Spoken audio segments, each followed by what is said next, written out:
As you read enough histories of the world, you end up noticing a certain pattern. Authors like William McNeil, Will Durant, Tamim Ansary, Azar, and anyone thinking on a historical scale will touch on this. The only way you can really write an honest history of humanity is to look at predominantly the big four Eurasian civilizations of Europe, India, the Middle East, and China. These four nodes have encompassed over 90% of the human race before the Industrial Revolution, and that's only barely less true today. You can choose to divide up the big four as you like. Let's say splitting the ancient Greco-Romans from the modern West and Russia, or bulking them together as European civilization. Alternatively, shoving Latin America and the Muslim world into a Peru-Pakistan axis of greater Mediterranean culture. That's an interesting theory Quiggley posited that I think has more validity than people think. However, those big four take up most of the story of lived human experience in history. However, when you look at the big four, you find there's another player that isn't a civilization, but plays with each of the larger civilizations on a scale as if it were to be. All things naturally need polarity, and thus the big four created the greatest force of anti-civilization ever. There was a huge region that in a pretty consistent manner spawned out barbarians to a degree that it influenced the rest of the world as much as if it were to be a civilization.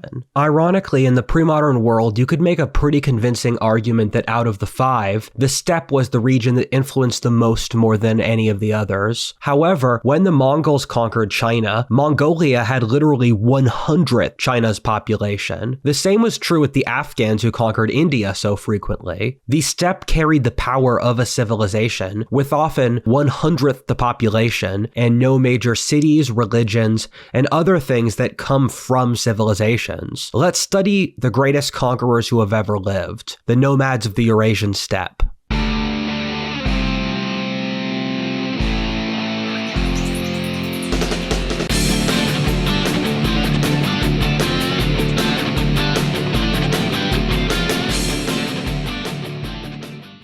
Unlike the Great Eurasian Steppe in the Middle Ages, we don't live in wide-open fields getting our news from horseback. Instead, we're constantly bombarded with information with no way to sort it out. Thankfully, Ground News is here to help me out. Ground News isn't a news outlet, it's an app and a website that pulls in related coverage from thousands of news sources so you can see how the same story is being covered across the political spectrum. Every story comes with a breakdown of each source's political bias and ownership, so you can see how these factors affect how they frame the news. For example, let's look at Trump's administration's decision to stop funding for certain programs, focusing on race and gender. The left is, of course, outraged by this move, while the right sees it as a necessary move to cut wasteful spending. Some see this as a way to eliminate divisive topics from schools, while others see this as an attempt to restrict teaching about inequality. I really love their blind spot feed, where you'll find more stories on one side that's just totally ignoring it. News like this can really change the outcome of elections and the trajectory of this country, but only if we're aware of it. Go to grounds.news/whatif or scan my QR code on screen to see what else mainstream media isn't showing you. My viewers save 40% of the same plan I use for unlimited access to all their features. Not only would you be supporting my work, but you would also be supporting an independent platform that respects conservative views.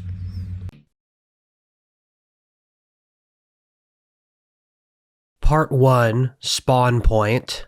For each of the major civilizations, there's a coherent group of people that formed a certain identity around people with certain genetics and a certain historic context with the same region, geography, and general worldview. Western civilization formed around people of West European white ancestry that were Christian in a temperate climate, a mix of Germanic and Roman influence. They had similar architecture, philosophic views, values, blood, etc. This is how every civilization has has formed, whether the Indian, Chinese, Greco-Roman, or Arab. That's not how the steppe formed, though. The languages, blood, and geography of the steppe changed radically over the multi-thousand-year time frame in which it produced conquerors. The ancestry of the early steppe was ironically white European. We've done archaeology on mummified grave finds in Western China, and they show people genetically identical to modern Europeans. They even have red hair and wore tartan, which gives a nearly Celtic aura to them. The incredibly dry deserts of Western China, with almost no humidity, allow the preservation of these mummies to conditions that seem incredibly difficult, given they're 4,000 years old. The first inhabitants of Central Asia were Scythians, who were ethnically European. The Scythians were incredibly historically important at the time, ranging geographically from modern Ukraine or the Balkans in the west to Western China, India, and raiding as far south as Egypt. They were known as ferocious warriors by both the Persians, whom they destroyed 2 of their field armies, one in Ukraine and the other in Turkestan, as well as the Greeks, who hired them as mercenaries. In fact, modern Europe was populated from the steppe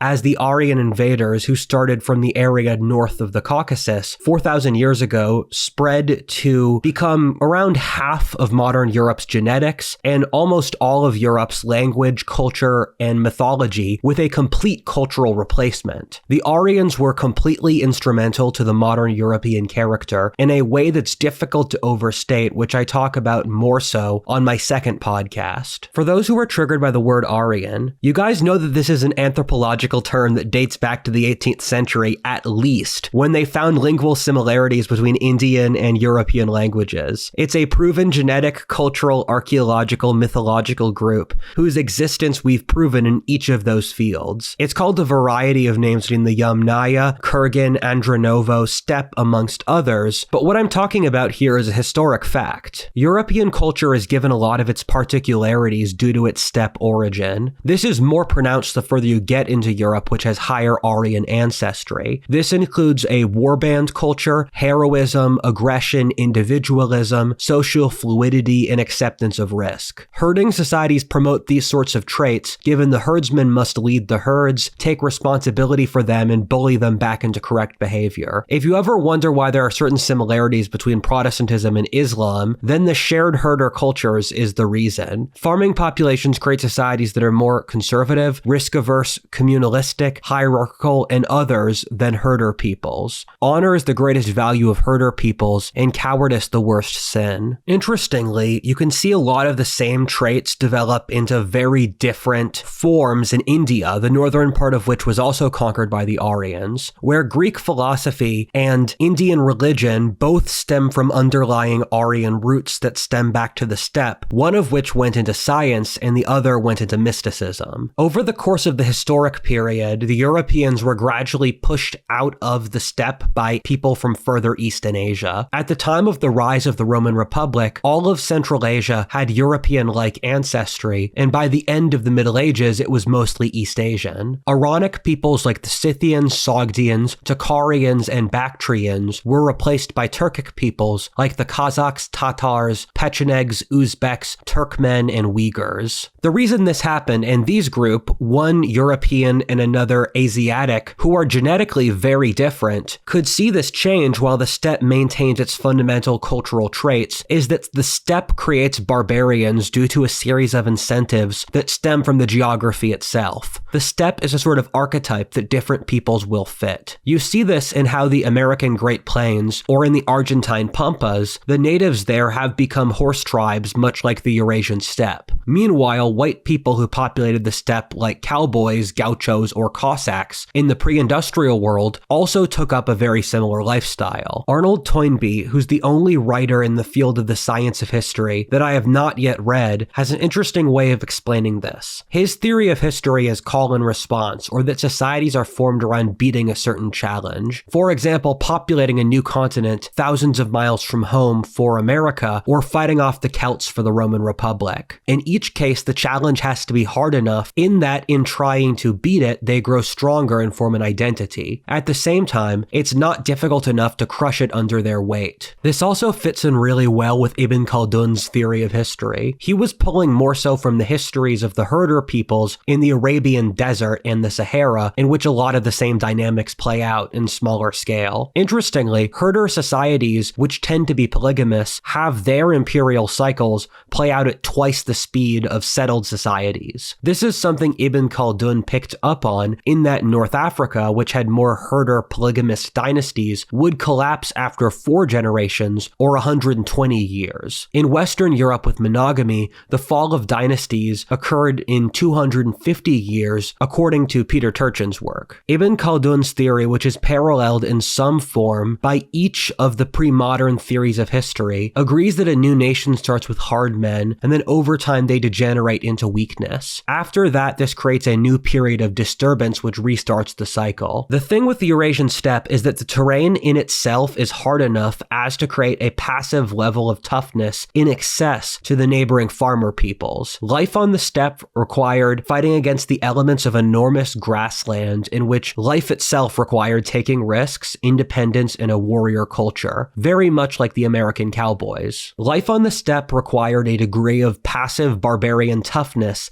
and the land was hard enough it was impossible to create cities on. The land was dry with just open grassland, stretching for thousands of miles from Ukraine and Romania to Mongolia and down into Central Asia. Even when farmers did try to populate the plains, as the major empires such as China, Russia, and Persia each tried, oftentimes with enormous military ferocity and huge amounts of men, is that the steppe warriors destroyed them. We forget that modern southern Ukraine wasn't populated by Slavic Russians until nearly the 19th century due to the Tatars who killed the farmers. The Muslim Tatars enslaved millions of Slavs, selling them into the markets of the Ottoman Turkic world. There's a great book on this topic which I'd highly recommend named McNeil's Europe Steppe Frontier 1500 to 1800, which covers this era. McNeil is one of the greatest historians ever, and getting this snapshot into this particular era of history is incredible. David Christian is also the best author on the broader steppe topic, with his 2-volume history of Mongolia, Russia, and Central Asia. I'll also shout out Ken Harl as well. The difficulty of life itself on the steppe created a certain kind of lifestyle that ended up with certain perks and weaknesses. This is why materially, between the Aryans of 4,000 years ago and the most recent large wave of trans-steppe invaders, the Mongols, the life of the average nomad barely changed. They lived in similar yurts or huts,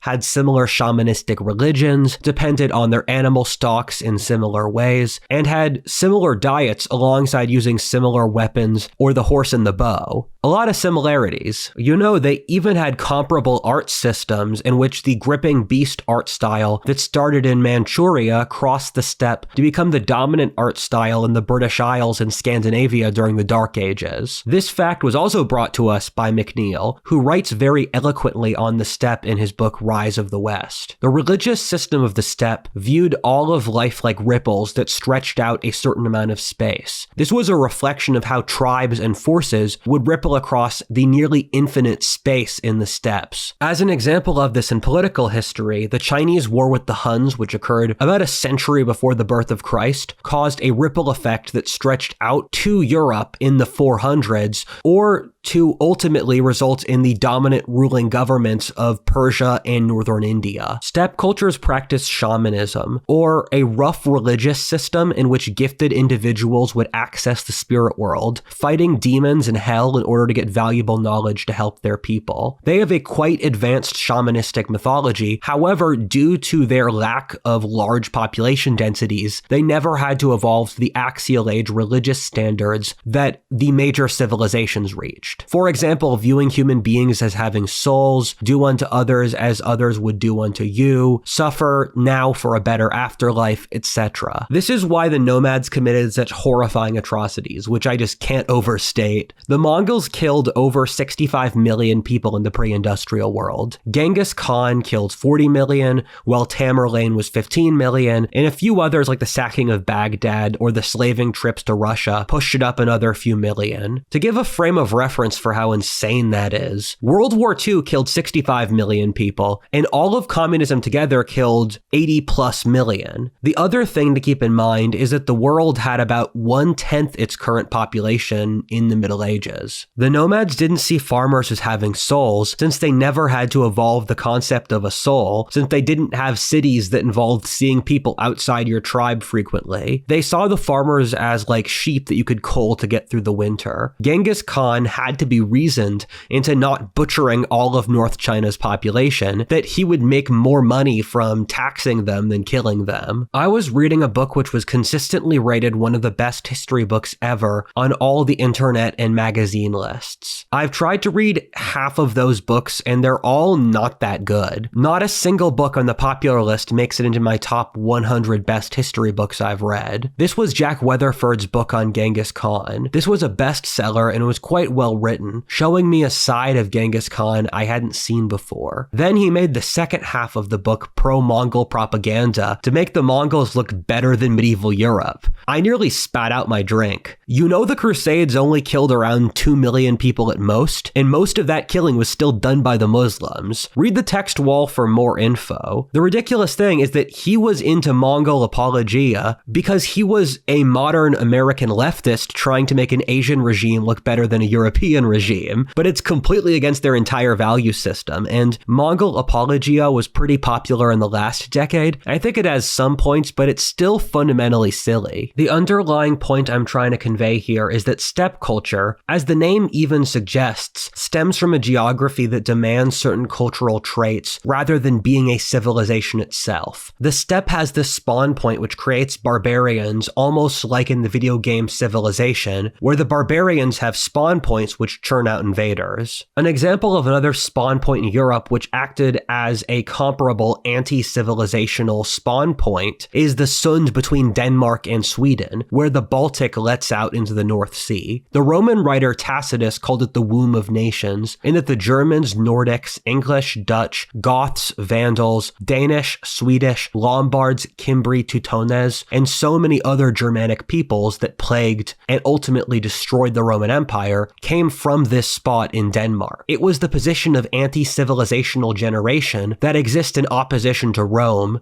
the center of civilization. As I alluded to before, the Eurasian steppe is that to major civilizations. The spawn point shifted east starting in Ukraine with the Aryans 4,000 years ago until being lodged in northeastern Mongolia and Manchuria by the late medieval period. This was since as the steppe and the world got more civilized, the region needed to create the toughest men who could conquer moved into drier and colder areas. This is why the Asians coming from Mongolia replaced the earlier European populations which lived in the more fertile and soft western grasslands. The whole steppe is dry and cold, but Mongolia is the ultimate in climactic hardship. This is why for the last 1,000 years, the new steppe tribes came out of Mongolia, particularly earlier on the Altai Mountains in the early Middle Ages, alongside the greatest nomadic conquerors ever. Genghis Khan, the most impressive nomadic conqueror ever, came out of the northeastern mountains of Mongolia, which in turn proves this principle. The thing that made the steppes great was hardship, and as we can see, the greatest man that ever came out of the steppes came out of the harshest geographic region of the most inhospitable part of the steppes. Ironically, in many ways, the barbarians needed the civilized world. They were completely economically dependent on trading with them, in that the goods they produced, they exported to the developed world. The nomads didn't come before the farmers. They existed after farmers developed since they were dependent on them. Oftentimes, they were even dependent on the food that the developed societies produced. In the great distances of the Silk Road, more often than not, the nomadic tribes were the merchants. This meant the nomads were actually quite cultured and worldly. The nomads weren't stupid, and they developed quite advanced worldviews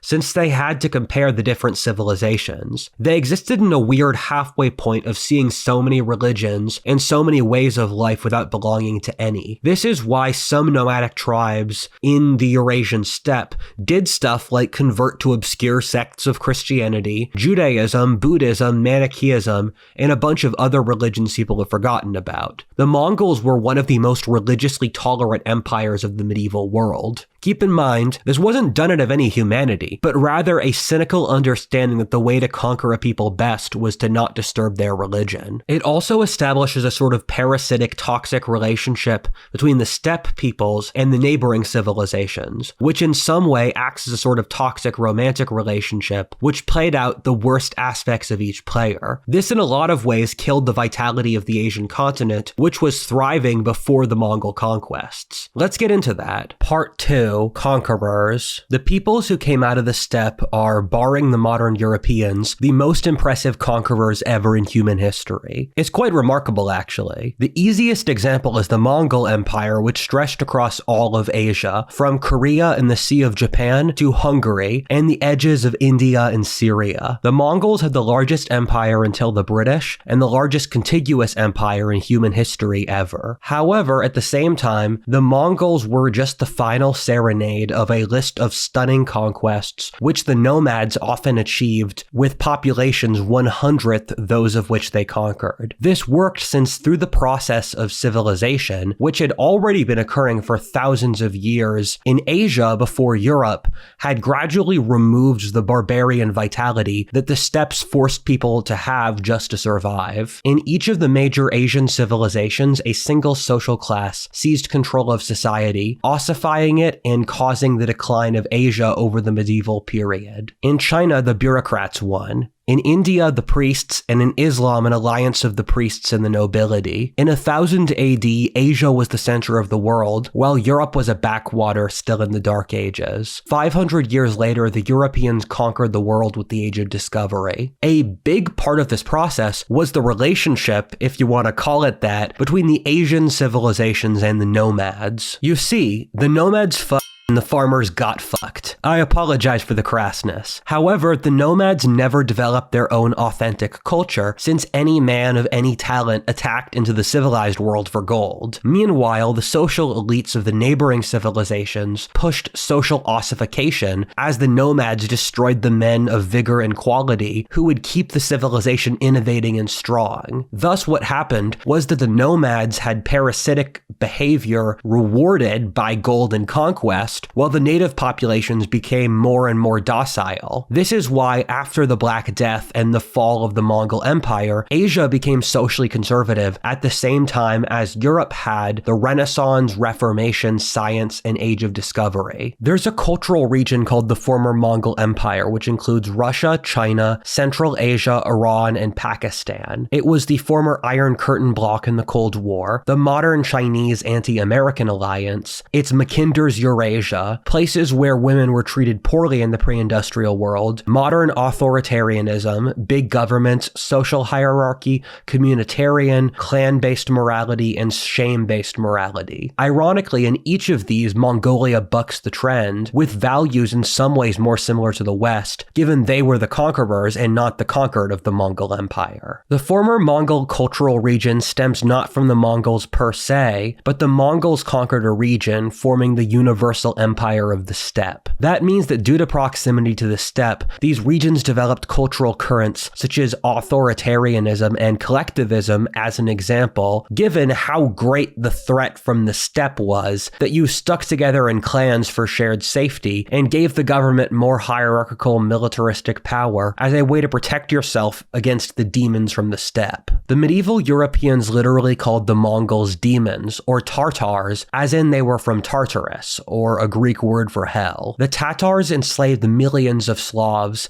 to sell in the markets of the Islamic world, the defense against which was one of the big impetus for the creation of the Russian state. Russia is probably the farming society most impacted by the steppe, as I talk about in the Russian civilization video more. I don't think it's a coincidence that Europe was the society that conquered the world in modernity, while it was the only major civilization to not face the butchering of its major cities by the Turks and Mongols in the medieval period. This is multivariate in that I don't think that was the predominant reason the West rose to greatness. What Genghis Khan said on his deathbed was that, "I don't see myself so much as a man of genius, but rather every major civilization I conquered was weak and stupid." This was since the medieval golden age of Asia had in turn caused decadence, which allowed the Mongols to conquer everything. The Mongols formed the universal empire of steppe cultures, starting out as a tiny ethnicity in the northeast of the Lake Baikal region to our entire ethnic identity in which the people in modern Romania would call themselves Mongols, as did the conquerors of India would call themselves the Moguls due to Mongol ancestry. The universal empire is a normal part of a civilizational life cycle in which a single empire unifies a civilization, whether with the Arabs under the Umayyads, the Americans with the West, the Romans with the classical world, or the Qin and Han with the Chinese. One of the interesting things I got from the Jack Weatherford book was that Genghis Khan was a sort of medieval totalitarian, new culture dictator. He even gave himself the name Made of Iron, much like Stalin, which is Man of Steel. He faced the horrors of a chaotic steppe in which his father, a minor chieftain, had been killed, and then he was forced to live out alone. He was kept as a slave for years and had his bride stolen from him, only for him to get her back. Genghis Khan clawed himself into being the first king of the Mongols and destroyed their highly complex system of taboos, social classes, clan structures, and tribes into new groups based around loyalty to him and merit. He remade the steppe culture in his own image, even unifying the whole steppe into a shared Mongol identity. However, in classic Spenglerian fashion, the empire, through unifying and standardizing, killed the diversity and strife that made that culture great in the first place. Through conquering and unifying the steppe,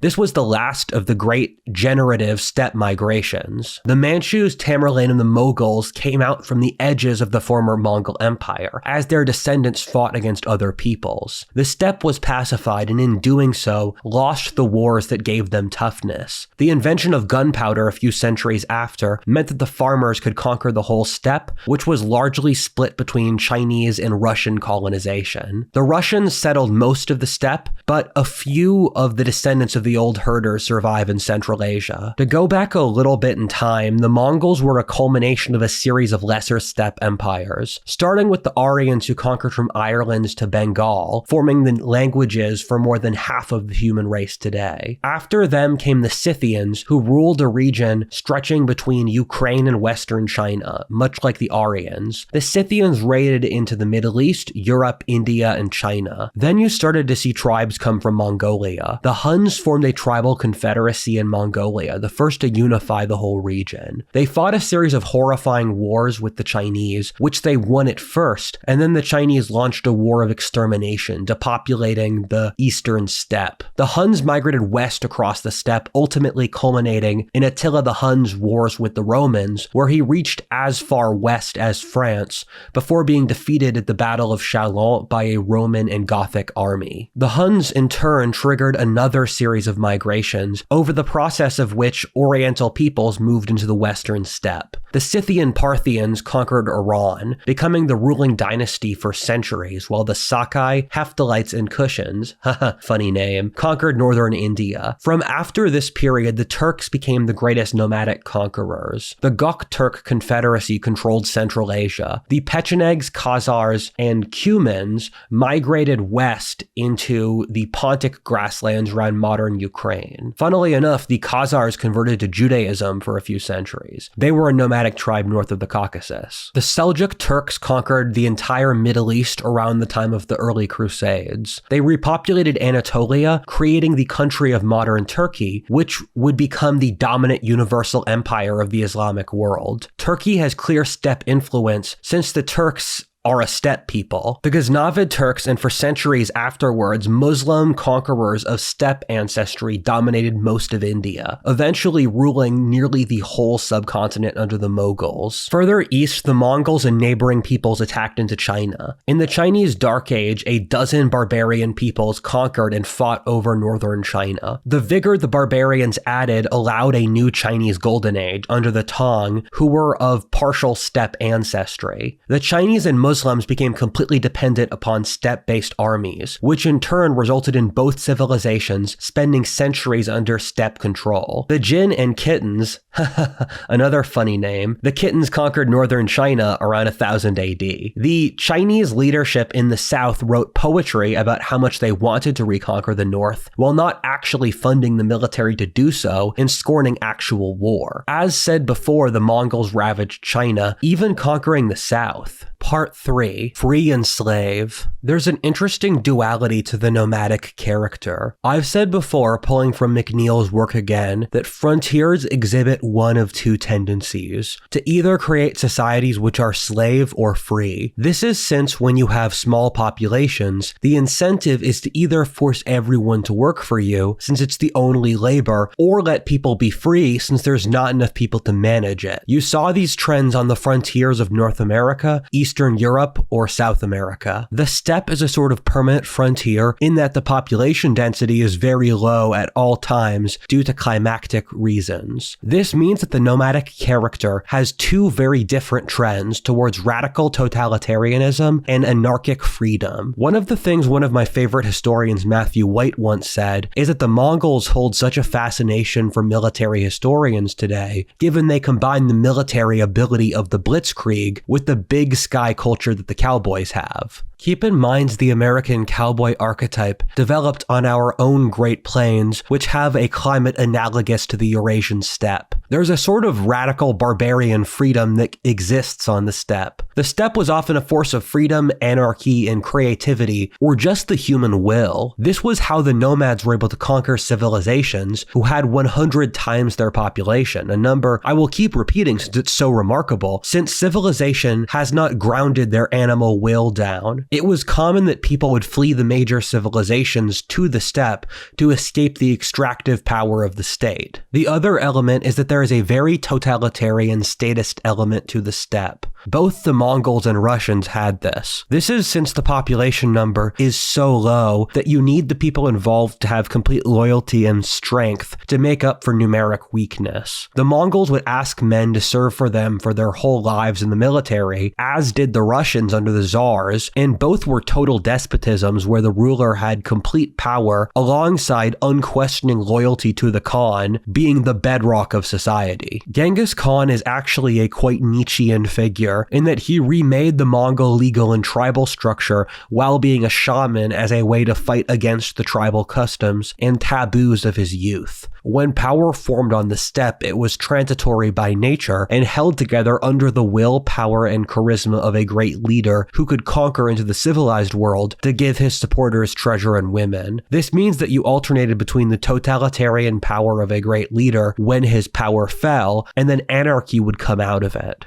I love listening to Mongolian heavy metal, and it's my favorite genre of music since I was in high school or my entire adult life. For my entire adult life, my favorite band as well has been the Buddhist Mongol metal band Nine Treasures. I like them since they're about as hard as you can go without being nihilistic. I think most metal frankly doesn't go hard enough, and when it does, it's just too satanic and innately depressing. I was actually listening to that band as I was writing this very video. The thing is that this is sort of symbolic for the steppe attitude. When they go hard, it's a primal animal motivation, not a built-up resentment against society per se, like a revolution. The reason the Mongols were tolerant was that they didn't care. Another thing I feel is shown in Mongol metal is the pairing of Buddhism with the warrior spirit. Every imperial heartland declines beyond the level of the neighboring lands after the empire falls. Britain is sadly seeing that now. Mongolia went into a period of decline after the Great Empire. As the steppe afterwards got pacified and conquered by farmer empires, in the case of Mongolia, the Manchu barbarians from the forest who conquered China and then used the Chinese to rule Mongolia. After their warrior spirit was conquered, the Mongols, alongside the Tibetans and many other inner Asian herder peoples, turned to religion. There was a period around 18th century Mongolia when between 10 to 30% of Mongolian men were Buddhist monks. The same statistic is true in Tibet. Religion was a way to escape a harsh reality in which they were no longer able to get rich off conquests. Ironically, the Russian conquerors of Central Asia actually encouraged Islam, given it would pacify the local pagan tribes better. The steppe mostly converted to Islam since it had similar moral intuitions as the Arabs,